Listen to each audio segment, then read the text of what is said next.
The goal of a tantrum is to disengage and stop fueling it. Do not overparent in that moment. All right. And I learned that the hard way. Ignore it fully and use minimal words and zero reaction. Do not reason through them because you're just not going to get there. They're not regulated at that moment.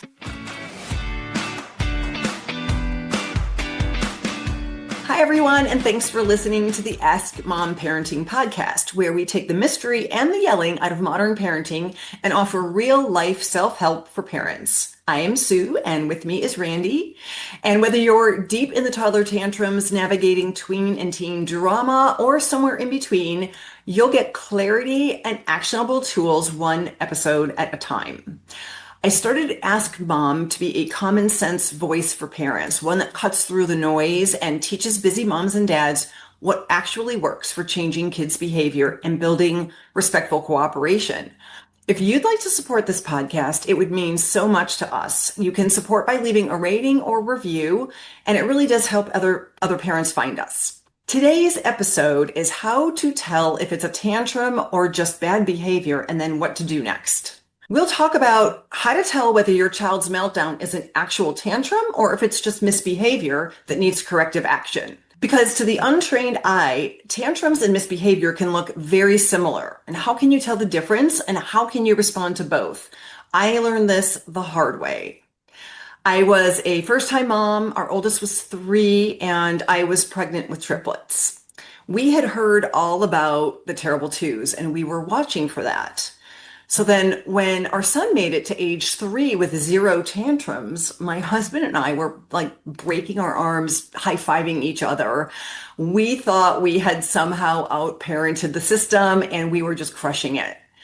What no one told us was that apparently the terrible threes are a thing. And right around 3 years and 3 months, our son went full Tasmanian devil on us. It was like he woke up one day and chose chaos. The pushing back, got aggressive. The screaming ramped up. Every little thing became a full production. And I remember thinking, who is this child and where did my sweet little guy go? One night at dinner, we were just in the thick of it. He'd had several blowout tantrums that day. My mom was in town helping us out before the triplets were born, and the 4 of us were eating dinner at the table. We'd already decided that if he went off again, we were going to try something different. And I can't remember what set him off, but suddenly he jumped out of his chair, ran around the table, red-faced, tears flying, total disarray. And I just remember being so unnerved by the screaming. And instead of reacting, yelling, and correcting him, we stuck to our plan. We acted like absolutely nothing was happening. We kept eating. We just kept talking. We even threw in a few fake laughs like we were extras on a sitcom. Meanwhile, the main event was circling the dinner table, full meltdown mode, and we were over here acting like he was wearing an invisibility cloak, like he wasn't even there. He was so confused. He had no audience, no response, no payoff. It felt like it lasted 5 years, but it was probably 5 minutes, and then it stopped. While the terrible threes didn't officially end that night, this reaction did turn the corner, and the tantrum season probably lasted a total of about 2 to 3 months. But just when we were starting to worry that our sweet little boy might have been a bad egg, he came right back out the other side. And that experience taught me that there is a difference between a tantrum and bad behavior. And if we don't know which one we're dealing with, we'll respond in the wrong way and accidentally make things worse. Not every meltdown is the same, and how we respond does matter. Today, I'm going to tell you how to spot the difference and how to respond to both effectively. Randy, are you familiar? Have you seen what the Jessica trend is? No, I haven't heard about that. No. On TikTok, it's so funny. I saw the original video. This mom, just out of sheer desperation, her kid was having a tantrum and she just decided to redirect and just be random. The kid was screaming and she was filming it and she just was like, Jessica. She just picked a random girl named Jessica. Where are you, Jessica? And the kid stopped and it was so, he completely redirected. it just cut through the tantrum. It was crazy. Now all these other parents are doing the same thing, and I mean, everybody's racking up views and likes because it's working for absolutely everybody. So it's again just doing something completely random and making sure that we just either, like I say, ignore it, invisibility cloak, or just Jessica trend. That's just perfect for tantrum behavior. As soon as you started talking, I was like, oh my gosh, yes, I did see that. Yeah, I think I saw it like on Instagram or something like that. Yeah, and I think I actually an article might have sent me there. But yeah, I thought that was actually so funny that the mom was doing that. Because sometimes those like random things, like actually, it's just a nice distraction, you Mhm. know. But yeah, I'm so excited to get into this topic more because I know what a tricky situation, this can be. And just like you mentioned, I had probably the worst time during the three age with both my kids than I even did with the twos. And yeah, and I just remember feeling very helpless and not really sure what to do. And I try one thing, then another, but probably nothing really consistently at the time because I was just like, couldn't believe, what had like, I felt like changed overnight. And then, like a lot of parents, I think a lot of parents worry, oh no, is this going to last like a long time? Is this going to be is this a more of a long-term issue? So, I know it seems also that the word tantrum kind of gets thrown a lot around in different ways. So, was curious, how do you actually define the difference between a tantrum and misbehavior and why that distinction matters so much?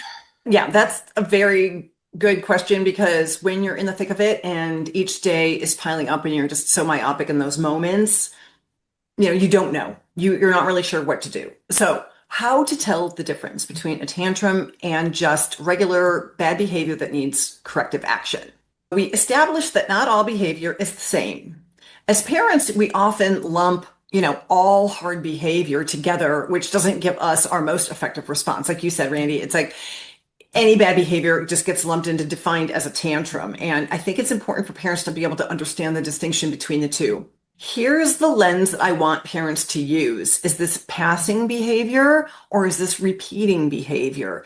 Because I do talk in my book about phases and being able to spot a phase, and tantrums are phase behavior. So it's easy to say, to look at a tantrum and say it's more of a phase, it's phase based, as opposed to bad behavior, which is more pattern based. A tantrum tends to be more of a loss of control. Like I said with my son, it was more Tasmanian devil. It was so chaotic. It had no meaning behind it. And bad behavior is more of a misuse of control. Tantrums come from overwhelm. Bad behavior comes from a choice, even when emotion is involved. Bad behavior doesn't mean a bad kid. And, getting back to what you had said earlier, Randy, I remember very distinctly with our firstborn, because again, everything's new at that time, thinking this is just potentially a bad kid. I was really scared. Like I have to respond to this. I don't know what to do. Am I doing the right thing? I was really concerned that, I was not doing the right parenting moves because it just came on so quickly and was so severe of behavior. It's so confusing. So bad behavior doesn't mean necessarily a bad kid. It just means there's a pattern forming, and patterns need a different type of response from us. Both can look loud, both look dramatic, both are looking emotional, but generally parents tend to overreact to tantrums and underreact to bad behavior. And the real burnout starts when parents use one strategy for everything. So like I said, if I'm thinking my child is just, being bad with the tantrum, I'm going to be overparenting that moment, which is exactly what I did do. So there are so many parents that get stuck here. And if a kid is screaming and flailing and pushing back, refusing everything that you say, and it all looks like one giant category called problem behavior. But if you're using the same strategy for a nervous system collapse and a bad behavior pattern, you're going to feel like your parenting is broken. It's not broken, it's just that the diagnosis is off. Here are 5 ways to tell the difference, and then we'll get into the ways to respond. So, number 1, a lack of regulation versus control. The first thing you want to ask yourself is my child emotionally flooded, or do they still have some control here? In the example of my son running around the table, it was literally just flooded emotion. He had no control. So it was just pure chaos. If it's a tantrum, the child is overwhelmed and not fully in control of themselves. But with bad behavior, the child might be upset, but they still have some type of control and agency to test and resist and push. So the takeaway on that is if they're truly flooded, your job is not correction yet. And if they do still have some control, we're now in teaching and boundary setting mode. Number two, what's the goal of the behavior? Is this emotional release or is it about getting something? In a tantrum, the behavior is more about overwhelm spilling out. They're tired or hungry or overstimulated and disappointed. We can let them work this out on their own with private, quiet space. Not a lot of parenting is needed here. But bad behavior, the behavior is often doing a job, getting attention, avoiding something, delaying something, controlling, or challenging a limit. With these, we're teaching and finessing to curb that behavior. So the takeaway here is tantrums are not strategic, but bad behavior has a payoff. Number three, awareness of an audience and, how tuned in are they to my reaction? With a tantrum, kids in a real tantrum are often not that aware of how they look or who's watching. They're just unraveling. With bad behavior, kids are often very aware of your reaction and they may escalate when they're watching you. They're going to pause to check if it's working and they're going to behave differently depending on who's there. So the takeaway here is if the audience matters, the behavior is often being reinforced by a response. And that's why in my dinner example in the very beginning, our non-reaction worked beautifully because tantrum moments don't need overparenting. They just need steady calm. No reaction can actually be a huge reaction, and then they work it out. Number four, an ability to stop or shift. So can they stop when the payoff changes? Look for that. A truly dysregulated child usually cannot just snap out of it because you offered a consequence or a reward. But with bad behavior, a child showing bad behavior can often shift fairly quickly once the payoff disappears or the cost becomes real. The takeaway there is if the behavior can turn off the second the game changes, then that tells you something. That would be bad behavior. And number five, what does this child need from me right now? If it's a tantrum, regulation, calm, and preparedness first, and then teaching later. In my example, I was ready and I had my reaction prepared. That made all the difference. We saw the pattern building. We're like, this is tantrum behavior. Next time it happens, we were ready to pretend like it wasn't happening. So we were prepared, and that is the key. For bad behavior, boundaries, accountability, and follow through and a consequence if needed will turn that behavior around. So there does need to be some parental involvement there. The takeaway would be the mistake parents make is trying to lecture through a tantrum or soothe away the behavior problem. That's why running the behavior through these 5 filters is going to help you decide your best response. So to recap, a tantrum has messy, frenetic energy and it's temporary. And bad behavior is going to be more predictable, repeated, and reinforced. Tantrums need less engagement and bad behavior needs more intentional interruption. If we stop treating both of these very distinct behaviors the same way, it will help our kids find their own footing faster during a tantrum, and it will help us move on more quickly from bad behavior with the right corrective actions. Wow, that is great. I think that's really a great way to be able to tell the difference between the two, because they are so clearly different. And when I was hearing you talk and explain the two, in my mind, I was like, yep, I would, from experience now, like definitely the way you described the tantrum is exactly like what popped in my head. And once you hear those, you can definitely, I think, tell the difference between the two. I think that's really great and very clear. But I know from experience, it can be really hard to know what to do in the moment, especially, for those tantrums, because it does have that chaotic energy about them. And it's hard to feel confident to know, what you're doing is the right way to handle everything. So now that we know how to identify what we're dealing with, what can we actually do about it in the moment? Okay, so let's take a look at how to handle each of these behaviors. And we'll look at the tantrum behavior first. The goal of a tantrum is to disengage and stop fueling it. Do not overparent in that moment. All right. And I learned that the hard way. Ignore it fully and use minimal words and zero reaction. Do not reason through them because you're just not going to get there. They're not regulated at that moment. No engagement mid-storm. Attention will fuel a tantrum.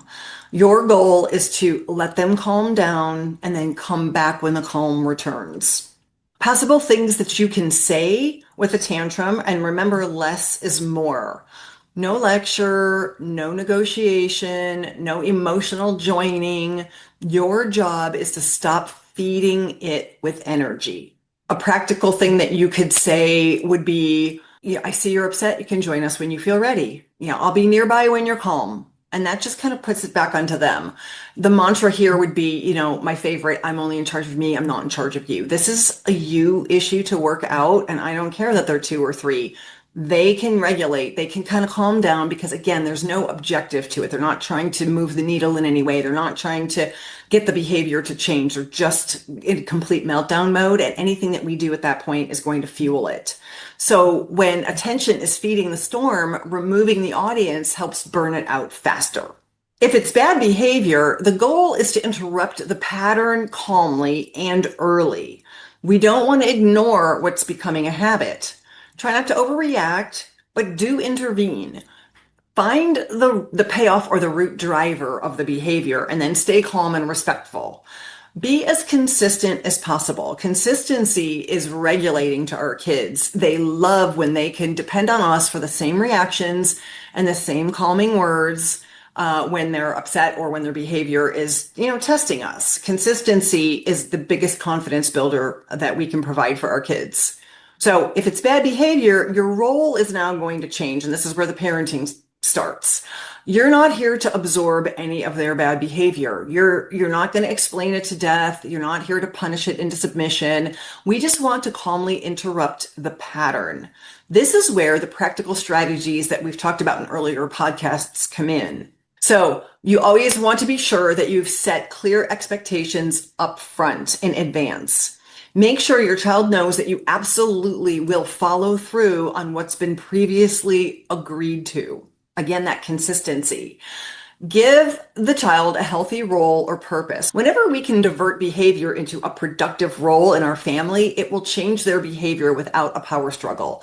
Leadership roles in the family, whether it's that they get to lead the family in calisthenics, or they get to help prepare a meal, or they get to take care of the dog, whatever gives your child purpose will always redirect bad behavior because it's an attention-getting mechanism for the child. Another really valuable thing for bad behavior is a one-on-one attention. If attention seeking is underneath it, one-on-one time, and that really doesn't have to be a lot of time, 10 minutes a day where your child gets to choose what activity they're doing with you. And that actually is really effective until, the preteens, until their friends become more important than you. And then some redirect and training statements can be, this isn't a hard moment anymore. It's becoming a pattern.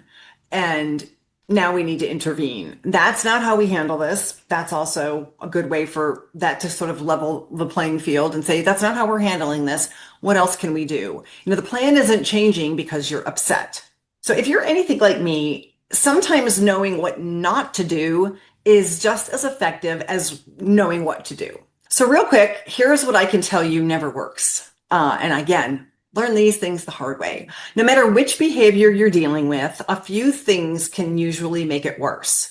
Empty consequences that you never intended to follow through on, like that tablet is gone for a week, then it reappears tomorrow because you're tired, right? Don't make an empty promise. Yelling, over-explaining, repeating yourself punishments, those will never work. They don't hold. Maybe you'll get some quiet in the moment, but they don't teach a single lesson. And those are not the same as consequences. So we've done other podcasts on consequences. Using the same tired response and hoping that today is the magical day that it works. Like, I mean at this time, or how many times do I have to tell you? Those are just empty words. It's not changing a single behavior. It's not teaching or training any life skills. Remember, if the behavior keeps coming back, it was never actually solved. Behavior persists when our response doesn't change. So it's up to us to learn these new ways, change how we respond, and then our child reacts to us.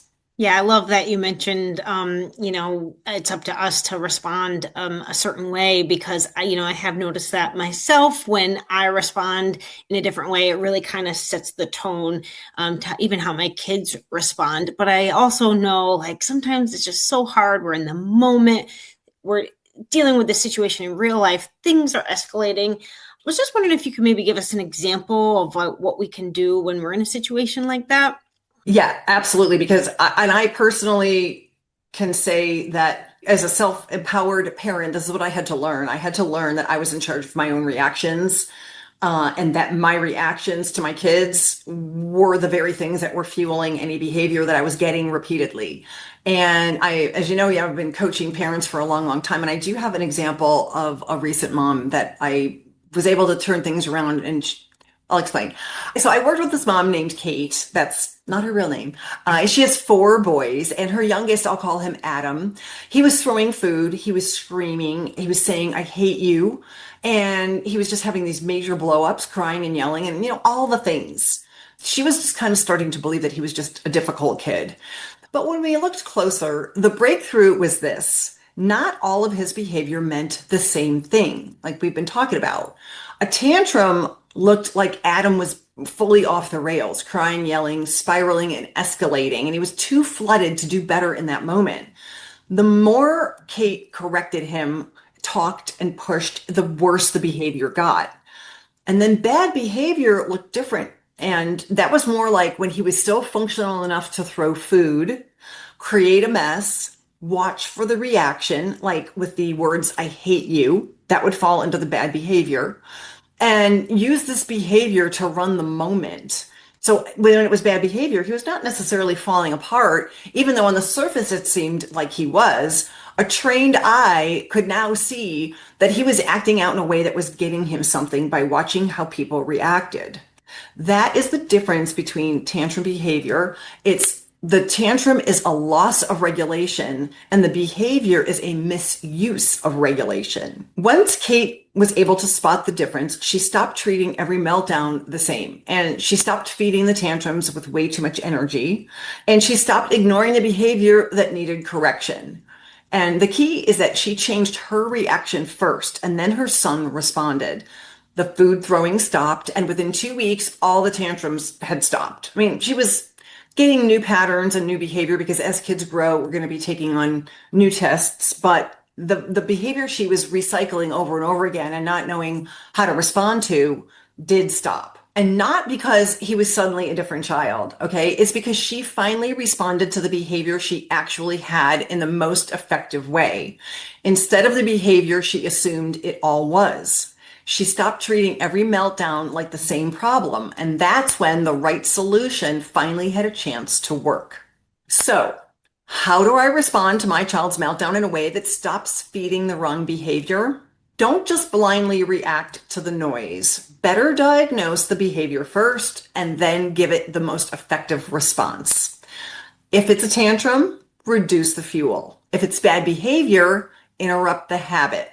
Tantrums need space, and bad behavior needs a stop sign. Every week that you spend misidentifying the behavior is another week the pattern gets more entrenched. I created the Tantrum and Behavior Rescue Kit because having simple information is not enough. We need the right tools in our hands right now.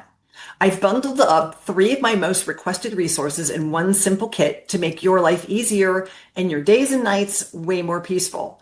For just $17, the Tantrum and Rescue Kit includes how to stop tantrums and whining, the misguided motivations behavior chart, which is gold, I might add, gold, and the stress-free discipline PDF.